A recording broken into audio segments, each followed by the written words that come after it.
अरे ओ बुढ़िया, बैठी बैठी मेरा मुंह क्या ताकती रहती है। बैठी बैठी सिर्फ खाती रहती है, कुछ काम धंधा नहीं करती है।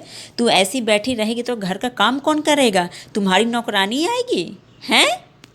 एक तो इतना देर से सो के उठती है और पड़ी रहेगी, बैठी रहेगी। चल जल्दी से काम कर, झाड़ू पोछा बर्तन सब करना है। चल जल्दी से, बड़ा एक झाड़ू लगाऊंगी ना और तेरे सारे बाल मैं नोच डालूंगी। अभी सुबह के 5 ही बजे होंगे, तभी बहू ने बरसना चालू कर दिया।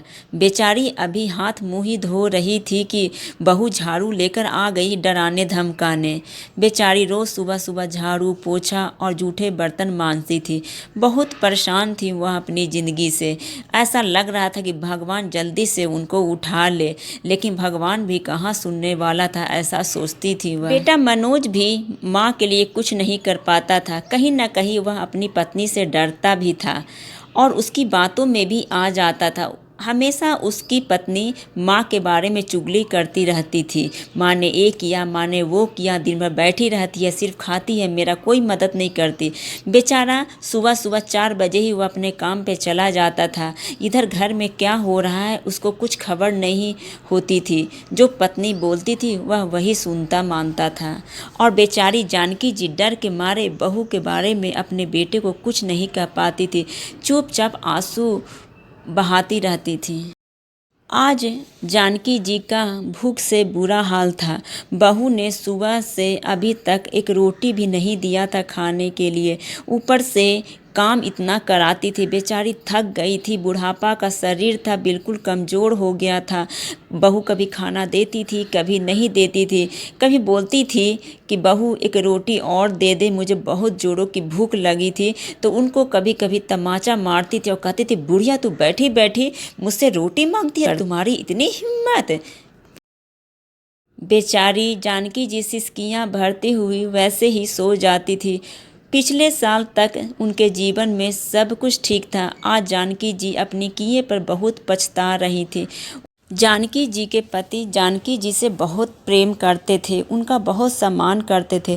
रिटायरमेंट के बाद जब वो घर में रहने लगे तो जानकी जी को ऐसा लगता था कि वो खाली बैठे रहते हैं, कुछ काम वाम किया करें। अगर कुछ करने की कोशिश भी वो करते तो हमेशा टोकती रहती, ऐसे करो वैसे करो। इतनी नसीहतें देने लगते कि बेचारे ऊब जाते, परेशान हो जाते। उसे लगता कि पत्नी उनकी थोड़ी भी कद्र नहीं करती है। बेटे और बहू की गलती पे जानकी जी कुछ नहीं बोलती थी, हमेशा चुप रहती थी या उनका ही पक्ष लेती थी। सोचती थी बुढ़ापा आ रहा है, कल को बेटे बहू हमारा ध्यान नहीं रखेंगे, मान सम्मान नहीं करेंगे तो हम कहाँ जाएंगे, किसके सहारे जिएंगे। क्योंकि जानकी जी का इकलौता बेटा ही था, कोई बेटी भी नहीं थी जो बुढ़ापे में देख लेती। इधर जानकी जी के पति प्यारे लाल जी मन ही मन बहुत दुखी और परेशान हो रहे थे। वह सोचते थे इससे भला तो मैं ऑफिस में ही हूँ, मन तो करता है कि अभी भी कहीं चला जाऊँ इस दुनियादारी के झंझट को छोड़कर। एक दिन उनके मन में पता नहीं क्या आया। सुबह जानकी जी उठी तो अपने टेबल पर एक लेटर पड़ा हुआ और एटीएम कार्ड देखा। पत्र में लिखा था, प्रिय जानकी, मैं तुमसे बेहद प्रेम करता हूँ। अपना प्रेम कभी दिखा नहीं पाया, पर तुम्हारी बातें, तुम्हारी रोका टोकी मुझे अब बहुत दुख और ठेस पहुँचा रही है, इसलिए मैं घर छोड़कर जा रहा हूँ। मैं तुम्हारे लिए एटीएम कार्ड छोड़कर जा रहा हूँ। तुम्हें पैसे की कभी दिक्कत नहीं होगी। महीने महीने तुम्हें पेंशन की तनख्वाह मिलती रहेगी। मैं अपने ऑफिस में जाकर साइन भी कर दूँगा। जब पैसे आना बंद हो जाए तो समझ लेना मैं इस दुनिया से अलविदा कह चुका हूँ। इतना पढ़ना था कि जानकी जी फफक फफक कर रोने लगी। उन्होंने सपने में भी नहीं सोचा था कि उनके पति ऐसा कुछ करेंगे। वह अपने किए पर आज बहुत पछता रही थी। जानकी और प्यारे लाल जी के एक पोता और एक पोती थे। दोनों अपने दादा दादी से बेहद प्रेम करते थे, लेकिन अभी दोनों भाई बहन दिल्ली की एक कंपनी में नौकरी पकड़ लिए थे और दोनों वहीं रह रहे थे। घर में पिछले 8 महीने से क्या चल रहा है दोनों को कोई खबर नहीं थी। माँ पिताजी से वो दोनों अपने दादा दादी के बारे में पूछते तो हमेशा कोई न कोई बहाना बना देते। बहू ने अपने बेटे और बेटी को दादाजी के बारे में कुछ भी नहीं बताया था। ऊपर से एटीएम कार्ड भी उसने ही रख लिया था। बेचारी जानकी जी का जीवन बिल्कुल नरक बन गया था। अकेले, अंधेरे और बदबूदार कमरे में पड़ी रहती थी। उनका हाल चाल कोई लेने वाला नहीं था। एक दिन जानकी जी को तेज बुखार हुआ। ऐसी हालत में वह सोच रही थी कि भगवान कहीं से मेरे पोते और पोती को भेज दो तो थोड़ी मेरी खबर ले ले, वरना मैं तो ऐसे ही तड़प तड़प कर मर जाऊंगी। ईश्वर ने उस बेचारी की प्रार्थना सुन ली और अचानक से पोता पवन और पोती प्रीति का आना हुआ। आते ही दोनों इधर उधर दादी और दादाजी को ढूंढने लगे। माँ से पूछा, माँ दादा दादी कहाँ है? तो माँ ने ऐसे ही कुछ बहाना बना दिया। पर दोनों ढूंढते ढूंढते ऊपर के कमरे में पहुँचे तो दादी की हालत देखकर वो दोनों अवाक रह गए। उन्होंने चिल्लाकर बोला, माँ ये दादी की हालत क्या हो रखी है? उनको तो तेज बुखार है, इतनी ठंड लग रही है, आपने उन्हें कंबल तक नहीं दिया।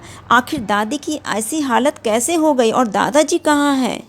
पवन और प्रीति बातें ही कर रहे थे, तभी पापा भी अपने काम से लौट आए थे। उन्होंने पापा की तरफ सवाल भरी नज़रों से देखा, लेकिन पापा मुंह लटकाए खड़े थे। पवन ने जल्दी से डॉक्टर को फ़ोन करके बुलाया। डॉक्टर समय से आ गए। दवाइयाँ वगैरह देने के बाद जानकी जी की हालत में सुधार हुआ। जानकी जी अपने पोता पोती को देखकर बहुत खुश थी। खुशी के आंसू उनके रुक ही नहीं रहे थे। पवन ने पूछा, दादी आपकी हालत ऐसे कैसे हो गई? आप कुछ बताओ तो मुझे पता भी चलेगा, मैं कुछ कर पाऊंगा। दादी अपने पोता पोती को कुछ नहीं बताना चाहती थी, पर दोनों ने इतना मजबूर कर दिया कि उन्हें सारी सच्चाई बतानी ही पड़ी। सारी सच्चाई जानने के बाद दोनों बच्चों को काफ़ी दुख हुआ। उन्होंने सोचा कि मेरी माँ और मेरे पिताजी अपनी खुद की माँ के साथ ऐसा व्यवहार कैसे कर सकते हैं। सारी हकीकत जानने के बाद दोनों बच्चों ने मन ही मन कुछ निर्णय लिया और सुबह होने का इंतजार किया। सुबह होते ही वह अपने सारे सामान और दादी को लेकर घर से निकल पड़े। पीछे से माँ पिताजी पूछते रह गए, कहाँ जा रहे हो, किधर जा रहे हो, कुछ तो बताओ। काफ़ी पूछने के बाद पोते ने बोला, हम इस घर को छोड़कर जा रहे हैं। जहाँ हमारी दादी का कद्र नहीं, वहाँ हम नहीं रह सकते हैं। आपने जो किया है अपने माता पिता के साथ, आपको उसकी सज़ा तो भुगतनी ही पड़ेगी। दोनों बच्चे दादी को लेकर एक किराए के मकान में रहने चले गए। रहते रहते 2 से 3 दिन बीत चुके थे। पवन ने पूछा, दादी मुझे दादाजी का वह पत्र दिखाइए जो उन्होंने लिखा था। जानकी जी ने पवन और प्रीति को दादाजी का पत्र दिखाया। पत्र के अनुसार अब समय पूरा होने वाला था और दादाजी अपने ऑफिस में आने वाले थे साइन करने के लिए। पवन और प्रीति 2-3 दिन से रोज ऑफिस का चक्कर लगाते, काफ़ी देर इंतजार करते। दोनों काफ़ी थक गए थे। उन्हें लग रहा था कि दादाजी पता नहीं कब और किस दिन आ जाएं, कहीं ऐसा न हो कि हमारे पीछे वह चले जाएं। उनको परेशान होता देखकर एक क्लर्क ने पूछा कि बच्चे आप लोग क्यों परेशान हो रहे हो और किसे ढूंढ रहे हैं? दोनों बच्चों ने अपने दादाजी की सच्चाई उन्हें बताई। उन्होंने बोला कि आप लोग बिल्कुल परेशान मत हो, आपके दादाजी जैसे ही आएंगे मैं आपको फ़ोन कर दूंगा। की बातें सुनकर वो दोनों नहीं माने। तब क्लर्क ने बोला कि आप मेरा भरोसा करो, विश्वास करो, मैं निश्चिंत रूप से आपको कर दूंगा। उसी दिन शाम को 4 बजे उनके दादाजी साइन करने के लिए आए तो उस क्लर्क ने उन्हें फ़ोन करके बुला लिया। दोनों बच्चे अपने दादा से मिलकर काफ़ी प्रसन्न हुए और सारी परिस्थिति को रास्ते में उन्हें बताया। दादाजी जब घर आए तो जानकी को देखकर बहुत प्रसन्न हुए। इधर जानकी जी भी अपने पति को देखकर फूली नहीं समाई। दोनों की आंखों से अविरल अश्रुधारा बह रही थी। इधर प्रीति और पवन भी रोए जा रहे थे। दोनों जल्दी से आकर अपने दादा और दादी से लिपट गए। दादाजी ने पवन और प्रीति से बोला, बच्चे तुम लोग अपने माता पिता को इस तरह अकेले छोड़कर यहाँ क्यों आ गए? प्रीति बोली, दादाजी हम अपने माता पिता को सबक सिखाना चाहते हैं कि जो उन्होंने अपने माता पिता के साथ किया उनके बच्चे भी वैसा ही करेंगे। दादाजी ने दोनों बच्चों को बड़े प्यार से समझाया कि बच्चे किसी के साथ ऐसा नहीं करते। अगर आप भी किसी के साथ गलत व्यवहार करोगे तो आप में और उसमें क्या फ़र्क रह जाएगा? वे आपके माता पिता हैं, उन्होंने आपको जन्म दिया, पढ़ाया, लिखाया, आज इस लायक बनाया कि आप अपने पैरों पे खड़ा हो सको। इसलिए मेरी राय है कि आप दोनों अपने माता पिता को माफ़ कर दो। इतना बात ही कर रहे थे कि दोनों बेटे बहू उन्हें खोजते खोजते आ पहुँचे थे।